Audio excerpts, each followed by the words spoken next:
So you got your first cybersecurity job. Awesome. Congratulations. And you're making $81,000 a year. It's a little lower than you like, but you just got out of boot camp and Crap Tech was the first company that offered you a job. You work for the company for about a year or so. When your annual review comes up, you expect a raise. And Crap Tech offers you a $1,600 raise. And you go, what the heck is this? I can make more money by switching jobs. So why don't companies try to retain people once they outgrow entry level pay? The answer is probably going to shock you. Now, give me 30 seconds to pay the bills here. This video is sponsored by Atlas VPN. Atlas VPN is offering their VPN service for $1.70 a month plus 6 months free in this limited time offer. So I'm headed to Canada in November for some cybersecurity stuff related to the Grey Cup Canadian Football Championship. And you can be darn sure that foreign intelligence agencies have set up pineapple routers to steal secrets from influential businessmen who are staying in hotels attending the game. That's why I use Atlas VPN when I travel personally. Atlas VPN creates a secure tunnel between your computer and the public internet that hackers and foreign intelligence agencies can't penetrate, leaving your data secure from point to point. So steal your Black Friday deal and get Atlas VPN Premium for $1.70 a month plus 6 months extra in this limited time offer. Now, the seed for this video was planted after a cybersecurity professional on Twitter asked Twitter why no one talks about how entry-level people are forced to move companies because their original company didn't match their salary after they accrue their pay. Now, the answer that I gave was basically that I have a budget. If I pay you more money, I have to find that money. But if you quit, I can go to my boss and say, hey, I need more money and more people. This increases my power as a manager because headcount and budget is power. And a guy who doesn't want to be there leaves. So I win either way. But that's not the entire truth. There's another reason why companies don't try to match your salary after you outgrow your entry level salary. You've heard of quiet quitting. That's where employees only do the minimum.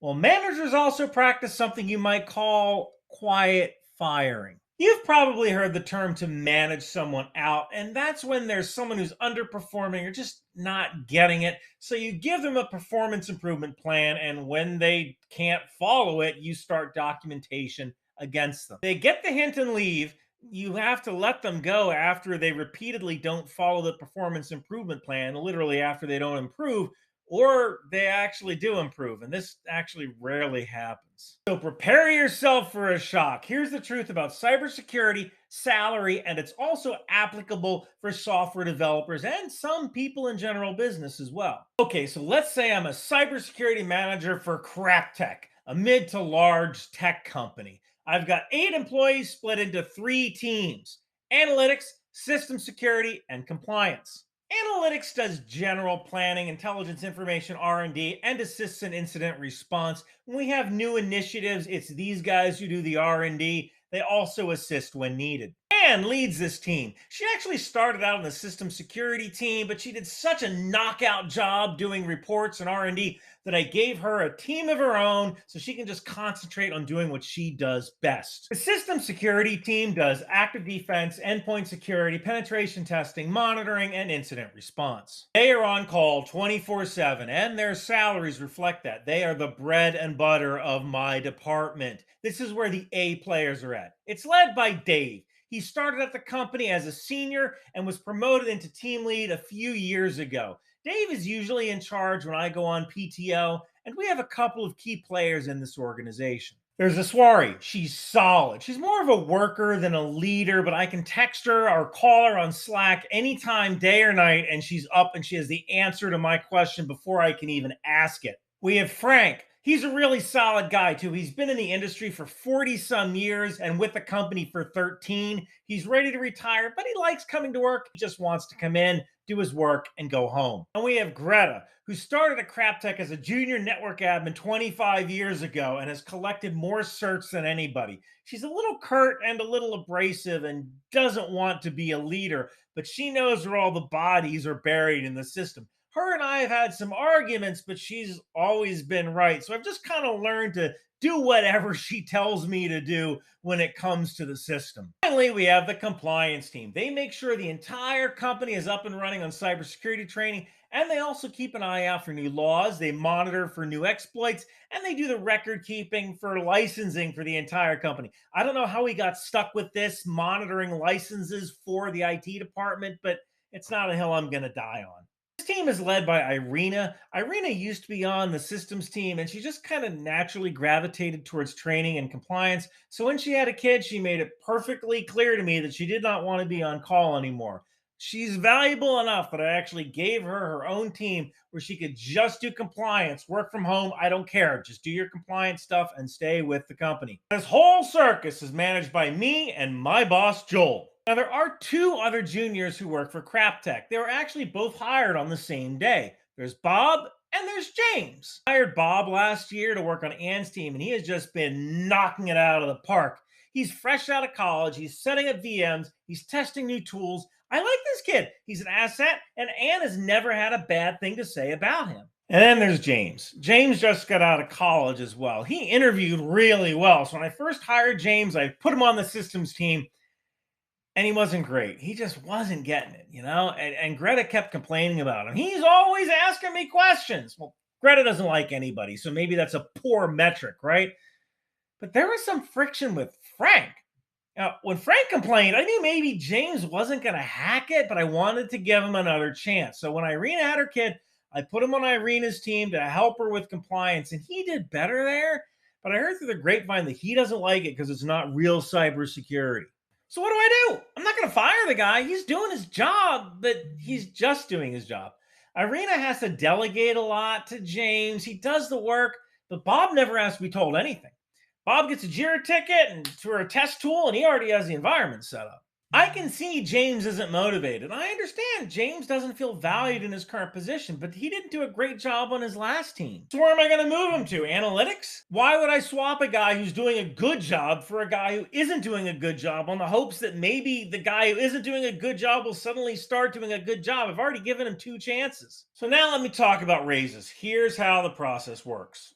Every year around September or October, the director of IT meets with all of his managers and we hammer out a budget. Now, there is no Scrooge McDuck money bin, which we can just draw money from. We hammer out a budget and we stick to it. Well, we're running VMware's ESXi 6.7. We've got to upgrade to VMware 7.0. We've been putting it off for so long because we've been busy with other stuff that now it's at end of life and we're non-compliant as of October 1st. So I'm going to ask my boss for $60,000 to finally send everybody to training for VMware ESXi 7.0.